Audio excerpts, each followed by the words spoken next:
नमस्कार दोस्तों, कैसे हैं आप सब। आशा करती हूँ आप सब भी अच्छे होंगे। आपका स्वागत है हमारे YouTube चैनल पर। दोस्तों, अगर आपने अब तक हमारे चैनल को सब्सक्राइब नहीं किया तो सब्सक्राइब कर लें। आज मैं आपके लिए कहानी लेके आई हूँ, अत्याचारी पति। राहुल व नेहा की शादी बड़े धूमधाम से पूरे रीति रिवाज के साथ हुई थी। राहुल एक बिजनेसमैन था। उसके माता पिता का देहांत हो गया था। एक बड़ी बहन थी जो विदेश में रहती थी। शादी कराने के लिए 1 महीना पहले भारत आई गई और शादी के कुछ ही दिनों बाद परदेश अपने घर चली गई। नेहा 12th पास थी। नेहा के मायके में उसके माता पिता के देहांत के बाद चाचा चाची ने उसको एक बोझ समझकर पाला था। शादी करने के बाद वो अपनी जिम्मेदारी से बरी हो गए। शादी के बाद वह नेहा से बिल्कुल भी मतलब नहीं रखते थे। नेहा की ज़िंदगी में शुरू में तो सब सही था, पर कुछ दिनों बाद राहुल की शराब पीने की गंदी आदत का पता चला। जब शराब पीकर आए तब छोटी छोटी बातों को लेकर नेहा पर हाथ उठा देते, कभी कोई सामान न मिलने पर या कभी यूं ही गुस्से में आकर। नेहा कुछ भी नहीं बोलती थी। बिना माँ बाप के बच्ची बेचारी सहमी सहमी रहती थी। मायके में कभी कभी चाची द्वारा कुछ तिरस्कार मिलता था और शादी के बाद भी जीवन साथी द्वारा उसे यह दुख सहना पड़ता था। पर उसके गलत के खिलाफ आवाज़ ना उठाने से धीमे धीमे राहुल शेर हो गया। वह आए दिन छोटी छोटी बातों को लेकर उसके ऊपर हाथ उठा देता।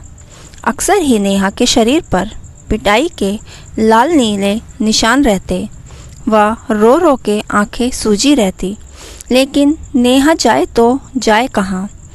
उस अभागी नादान ने इसी को अपनी किस्मत समझ लिया।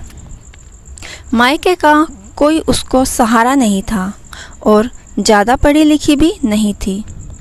राहुल को जब शराब का नशा उतरे तो नेहा की ऐसी दयनीय हालत देखकर अगले दिन वह अपनी गलती के लिए माफ़ी मांगे, रोए भी और नेहा उसे माफ़ कर दे। शुरू में तो नेहा ने एक आध बार उसका विरोध करना चाहा, पर हिम्मत नहीं जुटा पाई। उससे अपनी किस्मत से समझौता कर लिया था। मारने के बाद राहुल पछताता था। अपनी गलती का पश्चाताप करने के लिए वह नेहा को खुश करने के लिए अगले दिन खूब अच्छे अच्छे गिफ्ट लेकर आया। नेहा को खुश करने की कोशिश करे। 1-2 दिन में जब नॉर्मल हो जाए। ऐसे ही दिन साल बीत गए।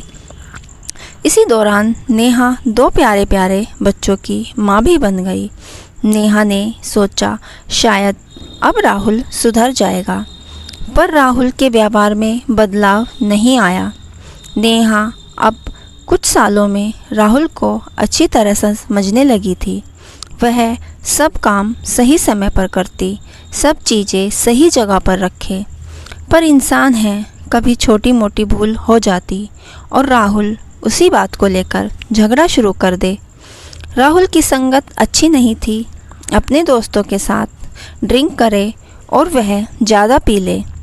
उसके बाद घर में ऐसा बखेड़ा खड़ा होता था और ड्रिंक करने के बाद वह अपना आपा खो देता था। धीरे धीरे बच्चे बड़े होने लगे।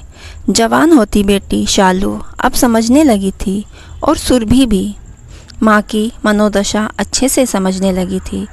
जब रात में उसके घर में मारपीट हो तो लोग लज्जा से बेटियों को शर्म आने लगी थी। जल्दी जल्दी अपने घर की खिड़की दरवाजे बंद करने लगती थी, जिससे आसपास लोगों को पता न लगे। उनको अपने पापा से प्यार तो बहुत था, पर उनकी यह हरकत उन्हें बिल्कुल भी पसंद नहीं थी। अब की बार दोनों बेटियों ने फैसला किया, यदि पापा अब की बार ऐसा करेंगे तो हम दोनों मिलकर उनका विरोध करेंगे। और उन्होंने ऐसा ही किया। आज घंटी बजी और राहुल फ्री ड्रिंक करके आया था। शालू ने दरवाज़ा खोला। वह देखते ही पहचान गई कि आज पापा कुछ बखेड़ा खड़ा करेंगे। और ऐसे ही हुआ। राहुल के गुस्सा करने पर आज शालू उसके आगे खड़ी हो गई और जवाब देने लगी कि आप मम्मी को नहीं मार सकते। राहुल ने गुस्से में बड़ी बड़ी आंखें लाल करके आओ देखा ना ताओ आज अपनी बेटी पर भी हाथ उठाने को बढ़ा दिया और उसने शालू को एक झापड़ मार ही दिया। शालू आंखों में आंसू लिए अपनी माँ को गुस्से से देख रही थी और ज़ोर ज़ोर से रो रही थी, जैसे मानो उसकी आंखें बोल रही हैं, माँ जो तुमने आज तक सहा, आज से वही मेरे लिए भी शुरुआत हो रही है। नेहा को आज अंदर से बहुत ही बुरा लगा, ग्लानि हुई। आज दो जवान होती बेटियों की माँ नेहा ने न जाने कहाँ से इतनी हिम्मत आ गई कि उसने अपनी बेटियों पर हाथ उठता देख जाकर राहुल का हाथ जोर से पकड़कर झटक दिया। फिर गुस्से से बोली, मैं तुम्हारी पत्नी हूँ, कोई निर्जीव वस्तु नहीं जो तुम मुझे मार सकते हो। मैंने अपना भाग समझकर सब सह लिया। मैंने सोचा कि यही मेरी किस्मत है, पर यह मेरी बहुत बड़ी गलती थी।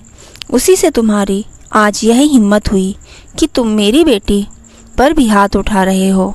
मैं एक माँ हूँ, अपनी बेटियों के लिए यह मुझे बिल्कुल भी बर्दाश्त नहीं। आज मैं तुम्हें ऐसा नहीं करने दूँगी। नेहा गुस्से से आज चंडी का रूप धारण कर पास में पड़ा डंडे को उठा ली। नेहा का यह रूप देखकर राहुल सकपका हो गया और उसके पैरों पर गिर पड़ा। उससे अपनी गलती के लिए माफ़ी मांगने लगा। आज उसका सारा नशा उतर चुका था। नेहा गुस्से में दोबारा बोली कि मैं तुम्हारे साथ नहीं रहूँगी। अब तो मैंने फ़ैसला कर लिया है। मैं अपनी बेटियों को लेकर दिल्ली में लिए हुए फ्लैट में जाकर रहूँगी, पर तुम्हारे साथ रहना मुझे मंजूर नहीं। नेहा के मुंह से निकली इतनी बड़ी बात सुनते ही राहुल बिल्कुल हड़बड़ा गया और उसका नशा काफूर हो गया और वह गिड़गिड़ाने लगा, मुझे माफ़ कर दो, मुझे माफ़ कर दो, आगे से ऐसा नहीं होगा। राहुल रोकर गिड़गिड़ाकर माफ़ी मांगने पर तथा बेटियों के कहने पर बड़े दिल की नेहा ने उसे अंतिम चेतावनी देते हुए बोली, यह आज आखिरी दिन होना चाहिए। घर में इसके बाद जरा भी ऐसा हुआ तो हम तीनों तुमको छोड़कर चले जाएंगे। राहुल ने अपनी गलती के लिए माफ़ी मांग दोबारा ऐसा ना करना होने का वचन दिया। उसके बाद वह कमरे में चला गया। आज नेहा और उसकी बेटी दोनों बहुत खुश थी। उन्होंने अपनी माँ का यह रूप देख आज बहुत ही खुशी हुई थी। जो नेहा को कई साल पहले करना था उसने आज कर दिया और अपनी नारी शक्ति का परिचय दिया। अत्याचार को सहना व विरोध न करना दोनों गलत हैं। अपने व परिवार के स्वाभिमान की रक्षा भी करना हमारा ही कर्तव्य है। ऐसा न करने से अत्याचारी का दुस्साहस बढ़ जाता है व सहने वाले के आत्मविश्वास में कमी आ जाती है। दोस्तों, अत्याचारी पति की यह कहानी आपको कैसी लगी हमें कमेंट बॉक्स में ज़रूर बताइए और हमारे चैनल को सब्सक्राइब करना ना भूलें। धन्यवाद।